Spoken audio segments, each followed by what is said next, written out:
Hello friends, स्वागत करूंगा आप सभी का आपके अपने YouTube channel Gopal study point में। और फ्रेंड्स, जैसा कि आप सभी जानते हैं कि चैनल पर साइंस की क्लासेस कंटिन्यू चल रही है, तो आज हम अगेन कुछ महत्वपूर्ण प्रश्नों के ऊपर डिस्कस करने जा रहे हैं। और ये सभी जो क्वेश्चंस हमने लिए हैं आपके आगामी परीक्षा को देखकर सभी महत्वपूर्ण प्रश्न लिए हैं। तो चलिए फ्रेंड्स, स्टार्ट करते हैं आज का वीडियो सेशन। तो इसमें सबसे पहले नंबर का हमने क्वेश्चन लिया है एल्ब्यूमिन है, यानी कि एल्ब्यूमिन क्या है। तो इसमें सबसे पहला ऑप्शन दिया गया है प्लाज्मा में घुली प्रोटीन, दूसरा है लसिका में अवरोपित वसा, एंड थर्ड दिया है प्लाज्मा में घुली शर्करा, एंड लास्ट ऑप्शन इनमें से कोई नहीं। तो फ्रेंड्स, यहाँ पर सबसे पहले मैं आपको एल्ब्यूमिन के विषय में बताना चाहूँगा कि एल्ब्यूमिन क्या होती है। तो यहाँ पर जो पहला ही ऑप्शन दिया गया है कि प्लाज्मा में घुली प्रोटीन को हम क्या बोलते हैं, एल्ब्यूमिन बोलते हैं, या इसको प्लाज्मा प्रोटीन के नाम से भी जानते हैं। ये जो होती है, ये शारीरिक क्रिया को नियंत्रित कर रक्त में हार्मोन्स तथा अन्य पदार्थों के परिसंचालन में सहयोग देती है। और फ्रेंड्स, मैं बताना चाहूँगा कि ये पानी में नहीं घुलती है, ये सांद्र लवणों में धीरे धीरे से घुलती है। और इसमें आपने देखा होगा कि अंडे की जो सफ़ेदी होती है उसमें एल्ब्यूमिनॉइड्स जिसको बोला जाता है वो पाई जाती है, यानी कि एक तरह से एल्ब्यूमिन के रूप में होती है। तो यहाँ पर इतनी इन्फॉर्मेशन, इतनी जानकारी आपको इस क्वेश्चन से याद रखनी है। तो इस तरह से इस क्वेश्चन का जो आंसर हो जाता है वो होता है हमारा ऑप्शन नंबर ए, यानी कि प्लाज्मा में घुली हुई प्रोटीन को ही हम एल्ब्यूमिन कहते हैं।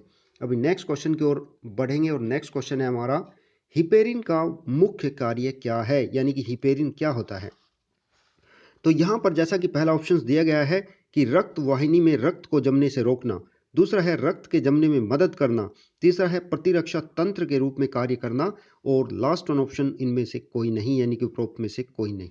तो फ्रेंड्स, यहाँ पर अगेन हिपेरिन के विषय में बताना चाहूँगा कि जो हमारे यानी कि संयोजी ऊतक होते हैं, यानी कि कनेक्टिंग जो टिश्यूज होते हैं, उनकी मास्ट कोशिकाओं के द्वारा रुधिर के प्लाज्मा में निरंतर हिपेरिन नामक एक संयुक्त पॉलीसैकेराइड रिलीज होती रहती है, यानी कि मुक्त होती रहती है, जिससे हम हिपेरिन, यानी कि हिपेरिन नाम दिया है। और हिपेरिन क्या करता है कि रुधिर वाहिनियों में जो हमारा ब्लड बह रहा है उसको जमने से रोकता है, यानी कि ब्लड क्लोटिंग से रोकता है, यानी कि शरीर के अंदर जो ब्लड क्लोटिंग होने का जो चांसेस खतरा रहता है उससे बचाता है। तो यहाँ पर इसका जो राइट आंसर होगा वो होगा आपका, जैसे कि मैंने ऑप्शन नंबर 1 को पढ़ा है, यानी कि ए को रक्त वाहिनी में रक्त को जमने से रोकना, ये हिपेरिन का मुख्य कार्य होता है। तो इस तरह से इसका राइट आंसर बनता है फ्रेंड्स, वो बनता है आपका ऑप्शन नंबर ए। अब नेक्स्ट क्वेश्चन की ओर अप्रोच करेंगे और नेक्स्ट क्वेश्चन है हमारा आरबीसी का कब्रिस्तान कहा जाता है। बहुत ही अच्छे क्वेश्चन लिए गए हैं इस वीडियो में। तो फ्रेंड्स, सभी इस वीडियो को लास्ट तक देखना है और आप भी स्वयं से इन सभी क्वेश्चंस को अटेंड कीजिए और अपना आंसर कमेंट बॉक्स में लिख सकते हैं। वीडियो को लाइक करके शेयर कर दीजिए, ये आपकी रेस्पॉन्सिबिलिटी है। तो चलिए क्वेश्चन देख लेते हैं। आरबीसी का कब्रिस्तान किसे कहा जाता है, यानी कि कहा जाता है यकृत को, प्लीहा को, अग्नाशय को, या फिर अस्थि मज्जा को। तो फ्रेंड्स, यहाँ पर मैं आपको बताना चाहूँगा जो प्लीहा, जिसको हम स्प्लीन या फिर एक और इसका नाम होता है तिल्ली, इन सभी नामों से इसको जानते हैं। तो प्लीहा को आरबीसी का कब्रिस्तान कहा जाता है। क्यों कहा जाता है? क्योंकि ये जो पुरानी आरबीसी होती हैं, यानी कि पुरानी आरबीसी को नष्ट करने का कार्य करता है, और यह रक्त को संचित यानी कि भंडारण में भी सहयोग करता है, और यह रोग निरोधक तंत्र का भी एक भाग होता है।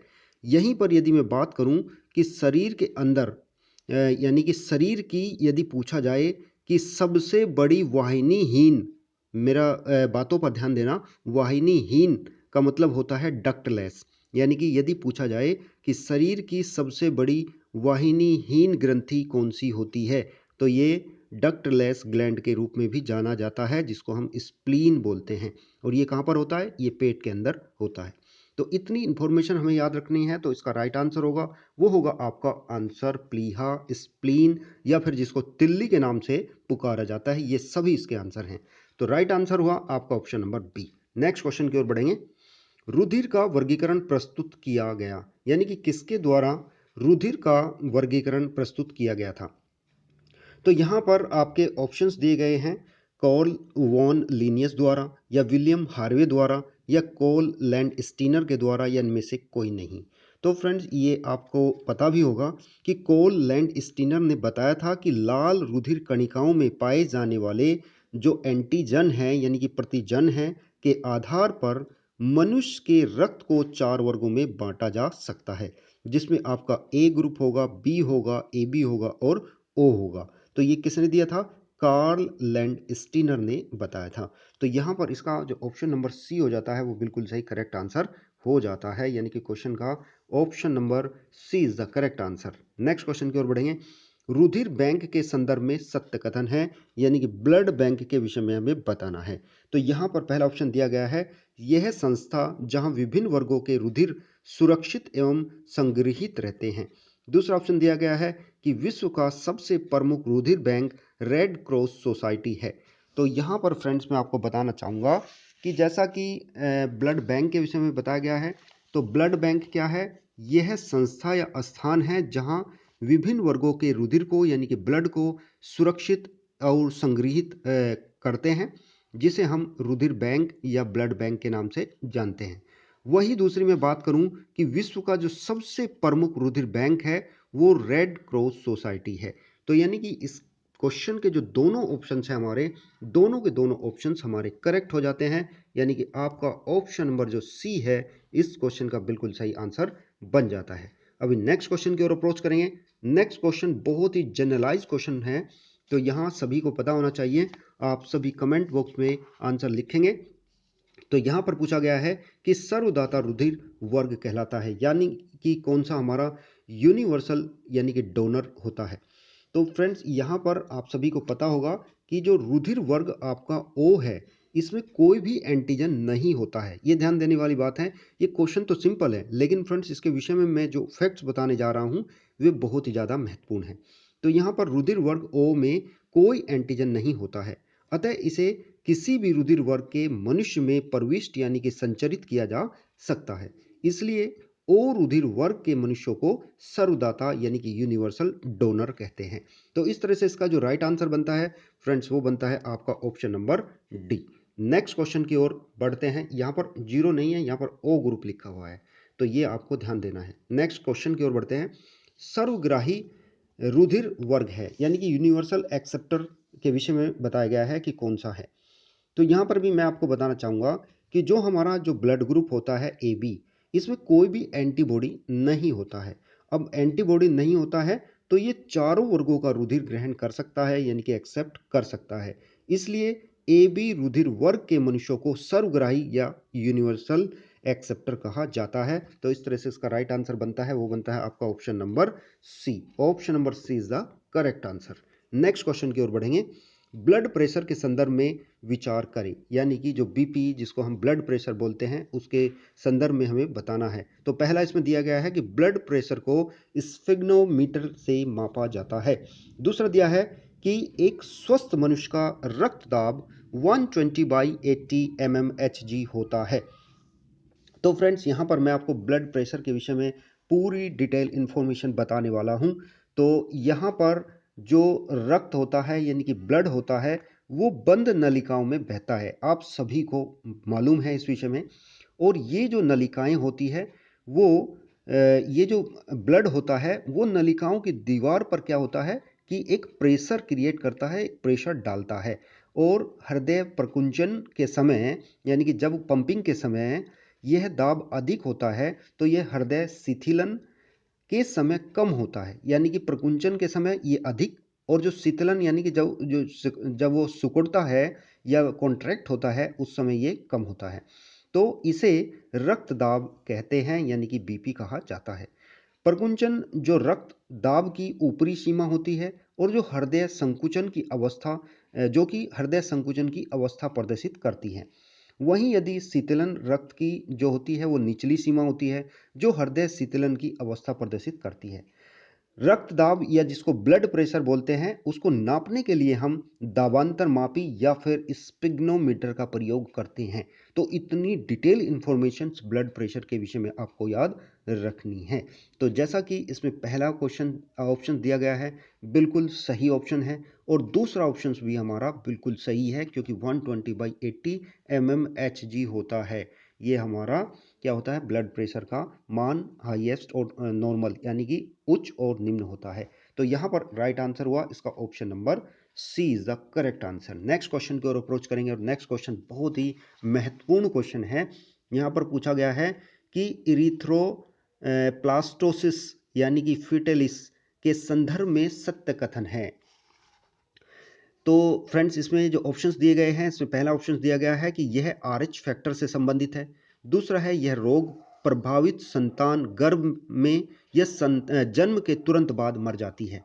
तो फ्रेंड्स, यहाँ पर मैं आपको बताना चाहूँगा कि जो इरिथ्रोप्लास्टोसिस फिटेलिस RH कारक यानी कि RH फैक्टर से संबंधित रोग है। सबसे पहले तो यह है कि RH फैक्टर से ये संबंधित रोग होता है, और इस रोग से यदि कोई पीड़ित है तो जो भी मतलब लेडीज़ को होता है, तो लेडीज़ जो पीड़ित है, तो इसमें क्या होता है कि जो गर्भावस्था के जो शिशु होते हैं, इस रोग से प्रभावित जो शिशु होते हैं, उनकी या तो गर्भावस्था में ही या फिर जन्म के तुरंत बाद मृत्यु हो जाती है। ये भी बिल्कुल सही बात है। तो यहाँ पर इस तरह से इसका जो राइट आंसर बन जाता है वो बन जाता है आपका option number B. Option number B यानी कि 1 और 2 हमारे दोनों के दोनों स्टेटमेंट क्या हैं, करेक्ट हैं। नेक्स्ट क्वेश्चन की ओर बढ़ेंगे। नेक्स्ट क्वेश्चन है लाल फीता अंतरराष्ट्रीय चिन्ह है, यानी कि लाल फीता किसका अंतरराष्ट्रीय चिन्ह है। तो यहाँ पर आपने देखा भी होगा कि इस तरह से एक निशान होता है लाल फीते वाला, जो कि आपने अक्सर इस टाइप से देखा भी होगा। तो ये किसका चिन्ह होता है, यहाँ पर पूछा गया है। तो इसमें एड्स का, टीबी का या पोलियो का या फिर इनमें से कोई नहीं। तो यहाँ पर मैं अपने बताना चाहूँगा कि लाल फीता एड्स जागरूकता का एक अंतर्राष्ट्रीय चिन्ह है। किसका? एड्स जागरूकता का अंतर्राष्ट्रीय चिन्ह है। आप कमेंट बॉक्स में लिख करके मुझे बताएंगे कि एड्स डे कब मनाया जाता है और एड्स की फुल फॉर्म क्या होती है। ये सभी बात आप कमेंट बॉक्स में लिखेंगे। तो चलिए फ्रेंड्स, नेक्स्ट क्वेश्चन की ओर बढ़ते हैं। नेक्स्ट क्वेश्चन है लोहिताणु यानी कि रक्तता है। ये थोड़े से हिंदी के जो नाम्स हैं फ्रेंड्स, ये आपको डिफिकल्ट लगेंगे, लेकिन अक्सर यही नाम से आयोग क्वेश्चन पूछता है। तो आपको ये नाम बड़े अच्छे से ध्यान होने चाहिए और इनका मतलब भी आपको पता होना चाहिए। मैं आपको इसको इंग्लिश में भी बताऊंगा। इसको पोलीसाइथीमिया बोलते हैं, यानी कि जो बहुलोहिताणु है, रक्तता क्या होती है। तो यहाँ पर मैं आपको बताना चाहूँगा, इसमें पहला ऑप्शंस दिया गया है आरबीसी की संख्या का बढ़ जाना, डब्ल्यूबीसी की संख्या का बढ़ जाना या फिर प्लेटलेट्स की संख्या का बढ़ जाना, या इसमें से कोई नहीं। तो यहाँ पर मैं आपको बताना चाहूँगा कि एनीमिया के ये विपरीत स्थिति होती है। जैसे कि एनीमिया में क्या होती है, एनीमिया में यानी कि रक्त की अल्पता होती है। तो यहाँ पर क्या होता है, बहुलोहिताणु जो होता है, ये इसमें क्या होता है, जिसको हम पोलीसाइथीमिया बोलते हैं। इसमें क्या होता है कि लाल रुधिराणुओं यानी कि आरबीसी के बनने की जो दर है वो तीव्र हो जाने के कारण, यानी कि जल्दी जल्दी हो जाने के कारण रुधिर में इनकी संख्या क्या होती है, बहुत ज़्यादा बढ़ जाती है। यानी कि आरबीसी का बढ़ना, एक तरह से बहुलोहिताणु का मतलब क्या होता है, आरबीसी का बढ़ना। तो इससे क्या होता है, इससे रुधिर की मात्रा बढ़ने के कारण हृदय पर जोर पड़ता है, यानी कि उसके ऊपर क्या होता है, प्रेशर डेवलप होता है, यानी कि एक तरह से लोड आता है। और रुधिर के गाढ़ा हो जाने के कारण भी रुधिर वाहिनियों में इसका बहाव यानी कि ब्लड का बहाव धीमा हो जाता है। तो इस तरह से इसका जो राइट आंसर बनेगा फ्रेंड्स, वो बनेगा पहला नंबर का ऑप्शन, यानी कि आरबीसी की संख्या का बढ़ जाना बोला जाता है यानी कि बहुलोहिताणु, या फिर जिसको बोला जाता है पोलीसाइथीमिया। तो आरबीसी की संख्या का बढ़ जाना is the correct answer. Next question है, यहां पर देखेंगे सेप्टोसीमिया है, यानी कि सेप्टोसीमिया किसे बोला जाता है। बहुत ही अच्छे क्वेश्चन लिए गए हैं इस वीडियो सेशन में। तो यहां पर आप देखेंगे सेप्टोसीमिया है, यानी कि सेप्टोसीमिया किसे कहा जाता है। यहां पर पहला ऑप्शन है रुधिर वाहिनी में सूक्ष्म जीव का संक्रमण। दूसरा ऑप्शन दिया गया है आपका यकृत में संक्रमण, और तीसरा ऑप्शन दिया गया है वृक में संक्रमण, और फोर्थ क्वेश्चन ऑप्शन दिया गया है उपरोक्त में से कोई नहीं।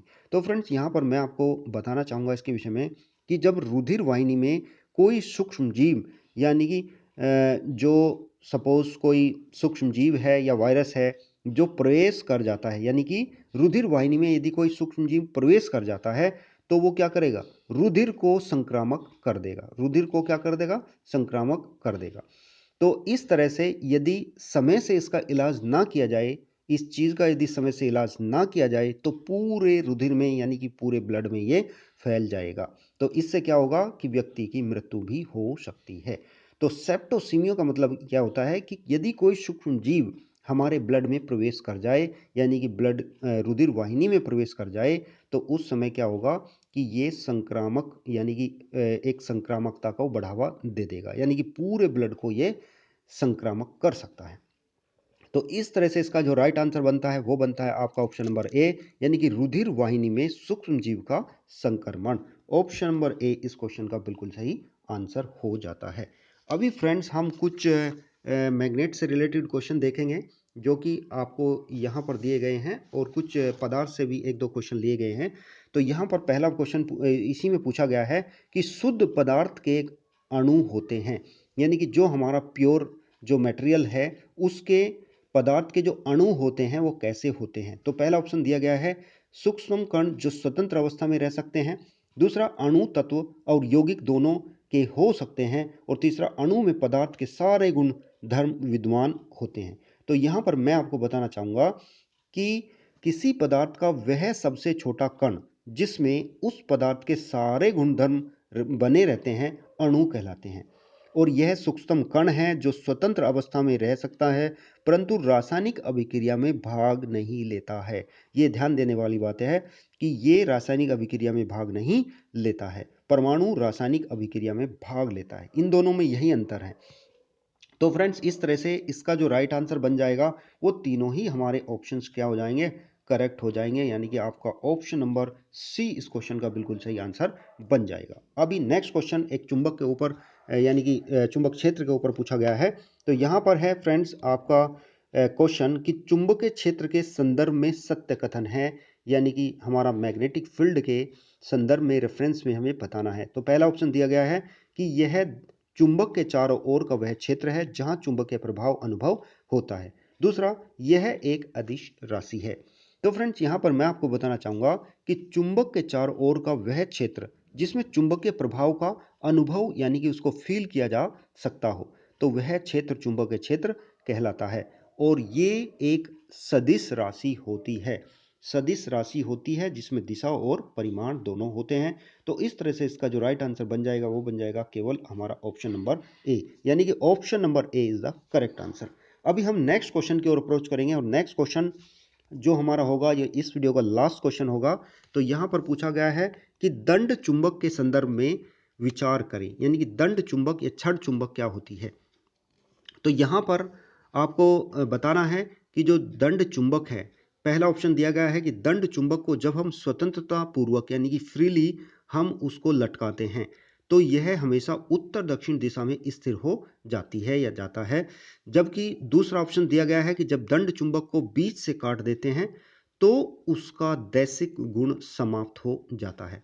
तो फ्रेंड्स यहाँ पर मैं आपको बताना चाहूँगा कि जैसा कि इसमें पहला ऑप्शन दिया गया है कि मध्य बिंदु या गुरुत्व केंद्र से यदि स्वतंत्रता पूर्वक हम दंड चुंबक को लटकाते हैं तो चुंबक के सिरे सदैव उत्तर और दक्षिण दिशा में स्थिर हो जाते हैं। ऐसा हमने 10th क्लास में 9th क्लास में पढ़ा है।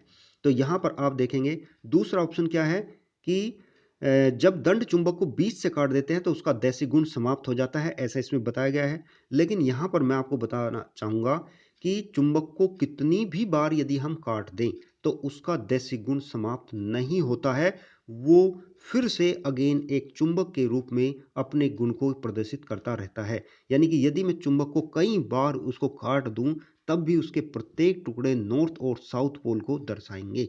यानी कि उनको अगेन हम उनको हैंग करेंगे तो उनकी डायरेक्शन भी नॉर्थ और साउथ को हमेशा दिखाती रहेगी। यानी कि दैसिक गुण का मतलब होता है दिशा बताने वाला गुण। दैसिक गुण का मतलब क्या होता है, दिशा बताने वाला गुण। तो इस तरह से हमारा केवल ऑप्शन नंबर ए करेक्ट हो जाता है और दूसरा ऑप्शन हमारा करेक्ट नहीं होता है। तो option number A is the correct answer of this question. तो फ्रेंड्स इस तरह से हमने बहुत ही महत्वपूर्ण क्वेश्चनों के ऊपर डिस्कस किया है इस वीडियो सेशन में और मैं उम्मीद करता हूं ये वीडियो सेशन आपको पसंद आया होगा और आपको बहुत सारी चीज़ें सीखने को मिली होगी। तो फ्रेंड्स यदि ये वीडियो आपके लिए थोड़ा बहुत भी हेल्पफुल सिद्ध हुआ है तो इस वीडियो को लाइक कीजिए और साथ के साथ इस वीडियो को अपने सभी फ्रेंड्स में शेयर कर दीजिए। तो चलिए फ्रेंड्स, मिलते हैं नेक्स्ट वीडियो सेशन में। तब तक के लिए आपका दिन शुभ हो, मंगलमय हो, और इसी शुभकामना के साथ आपका बहुत बहुत धन्यवाद। जय हिंद, जय Bharat, and thanks for watching this video.